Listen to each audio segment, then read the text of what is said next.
জয়গুরু, নমস্কার সকলকে। একদম শেষ মুহূর্তে একটি আলোচনা, যদিও হাতে সময় খুব কম, অনেকেই প্রস্তুতি নেওয়া বন্ধ করে দিয়েছেন। সেটা হচ্ছে আগামীকাল গ্রহণ রয়েছে। এই গ্রহণের কারণে অনেকেই মনে করছেন যে 3 তারিখ দোল পূর্ণিমা বিহিত যে পুজো প্রত্যেকের বাড়িতে হয় বা মন্দিরে হয়, সেগুলো করাটা কি শাস্ত্রীয় হবে? এই ক্ষেত্রে দাঁড়িয়ে আমি একটাই কথা আপনাদের বলবো, আপনারা একটু ঠান্ডা মাথায় বিচার করে ভাববেন।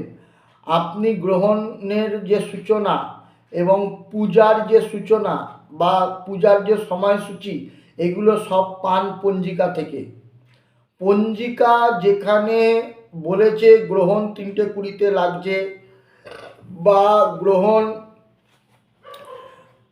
6:48 ছাড়ছে, এই যে মোক্ষকাল এবং হচ্ছে গ্রহণ স্পর্শ, এই দুটোই যে বলছে সেটা কিন্তু পঞ্জিকাই বলছে।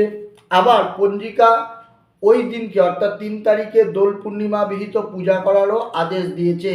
তাহলে পঞ্জিকা দপ্তর কি জানে না যে গ্রহণ লাগছে, 9 ঘন্টা আগে থেকে পুজো পাঠ সব বন্ধ করে দিতে হবে? পঞ্জিকা তো সব জায়গায় নির্দেশ দিয়ে রাখে, কালবেলার জন্য এই সময়টা ছেড়ে এই সময় কাজ করবে, বারবেলার জন্য এই সময়টা ছেড়ে এই সময় থেকে কাজ আরম্ভ করবে, বৃষ্টিভদ্রা আছে এই সময় থেকে এই সময় এই কাজ করবে না, এই সময় ত্রয়স্পর্শ আছে তোমরা যাত্রা করবে না, কোন সময় যাত্রা করবে না, কোন সময় কালবেলার জন্য কাজ বন্ধ রাখবে, কোন সময় বারবেলার জন্য কাজ বন্ধ রাখবে। এই সমস্ত হিসাব নিকাশ করেই তো পঞ্জিকা উপদেশ দেয় বা পঞ্জিকা দপ্তর পঞ্জিকা প্রকাশ করে। পঞ্জিকা কোথাও কিন্তু এই রকমের সূচনা দেয়নি। তাহলে কিসের কারণে পুরোহিতদের কাছে যে ফোন আসছে বা মানুষ বিচলিত হয়ে ভাবছে কালকে গ্রহণ আছে তাই পুজো করব না, এইটা বলা কিন্তু খুব কঠিন হয়ে পড়েছে। শাস্ত্রীয়ভাবে এই যে দোলযাত্রা বিহিত কর্ম হচ্ছে নিরবকাশ কর্ম, অর্থাৎ এটা পরে করা যাবে এই রকম কোনো অবকাশ এই কর্মের জন্য নেই। তাই ধর্মশাস্ত্র অনুসারে দোলযাত্রা বিহিত যে পূজা পাঠ কালকে করতেই হবে। সবকাশ কর্ম যেটা রয়েছে, অর্থাৎ যেটা আজকে না করলে আমি অন্য সময় করতে পারি, যেমন কাম্য কিছু কিছু কাজ থাকে, সেইগুলো কিন্তু ত্যাগ করতে হবে, সেইটা করা যাবে না। কিন্তু যেগুলো নিরবকাশ কর্ম সেগুলো কিন্তু করতে হবে। আপনারা যদি পঞ্জিকাগুলো দেখেন তাহলে দেখবেন পশ্চিমবাংলার বিখ্যাত বিখ্যাত জায়গায় কালকে যথারীতি কিন্তু দোলযাত্রা বিহিত যে যে কর্মগুলো, সেই সমস্ত কর্ম কিন্তু অনুষ্ঠিত হবে। একবার দয়া করে পঞ্জিকা দেখবেন, তাহলেই আপনাদের কাছে ক্লিয়ার হয়ে যাবে। সমগ্র নবদ্বীপ, শ্রীধাম নবদ্বীপ, যেখানে বড় বড় গোসাইরা বসে আছেন, সংস্কৃতজ্ঞ পণ্ডিতরা বসে আছেন, তারা কিন্তু কোথাও কালকে দোলযাত্রা বন্ধ রাখবো এই রকম কোনোরূপ সিদ্ধান্ত তারা নেয়নি। আচ্ছা, তারপরে এমনকি এই যে কোচবিহারের মদনমোহনজিউর মন্দির, সেটা বিখ্যাত সুপ্রাচীন একটি মন্দির, সেখানেও এই রকমের নেই। 501 বছর ধরে শ্রীকৃষ্ণের দোলযাত্রা উৎসব পালন করছে জলপাইগুড়ি জেলার ধাপগঞ্জ গ্রাম, সেখানেও কিন্তু এই ধরনের কোনো সিদ্ধান্ত নেয়নি। কিন্তু হঠাৎ করে পশ্চিমবাংলার আবহাওয়ায় সূতক বলে একটি শব্দ ঘোরাফেরা করছে। এই সূতক শব্দের অর্থ হচ্ছে অসুচি বা কর্মের অযোগ্যতা, মানে কাজ করার অযোগ্য।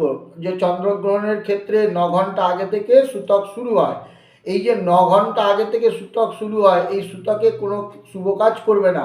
শুভ কাজ বলতে কোন কাজ, এটা বুঝতে হবে। অর্থাৎ কোনো নতুন করে কোনো কিছু শুরু করা, নতুন কোনো কাম্যকর্ম করা, বা যে কাজটা আজকে না করলে আমি পরে করতে পারবো, এই ধরনের কোনো কাজ করবে না। কিন্তু পঞ্জিকা কিন্তু পরিষ্কার বলে দিয়েছে কালকে দোলযাত্রা বিহিত যা যা কর্ম আছে, কারণ কালকের পূর্ণিমাটাই দোলযাত্রার পূর্ণিমা বলে নির্দিষ্ট। তো কালকে দোলযাত্রার পূর্ণিমা যদি দোলযাত্রা বিহিত কর্ম না করেন, আপনি এটা করার জন্য আর কোনো অপশান পাবেন না। সুতরাং কালকের এই কাজটা কালকেই করতে হবে।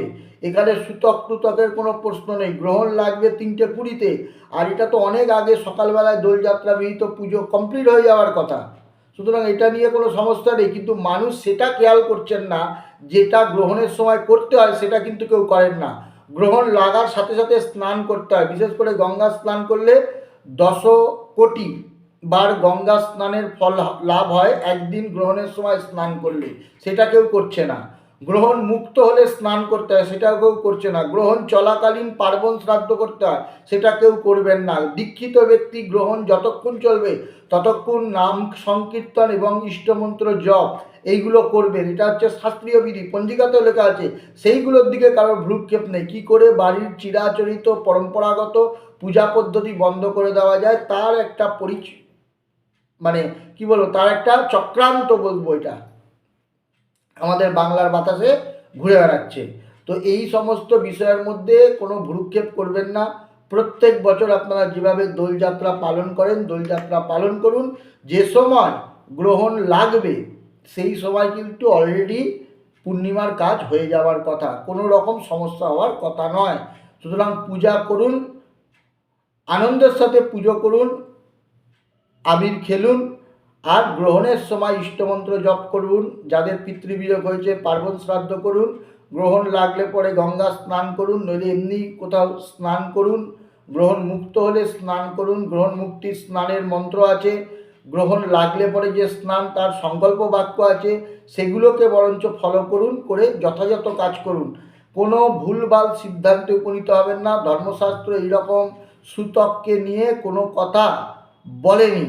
যেগুলো আপনারা শুনছেন সেগুলো যারা বলছেন তারা যে কারণে বলছেন, কোথাও একটা জায়গায় মিসকমিউনিকেশন হচ্ছে, অর্থাৎ বোঝার ভুল হচ্ছে। নিরবকাশ কর্ম, যে কাজের আমি অবকাশ পাবো না সেই কাজ কোনো সময় ত্যাগ করা যায় না। সুতরাং দোলযাত্রার পূজা দোলযাত্রাতেই হবে।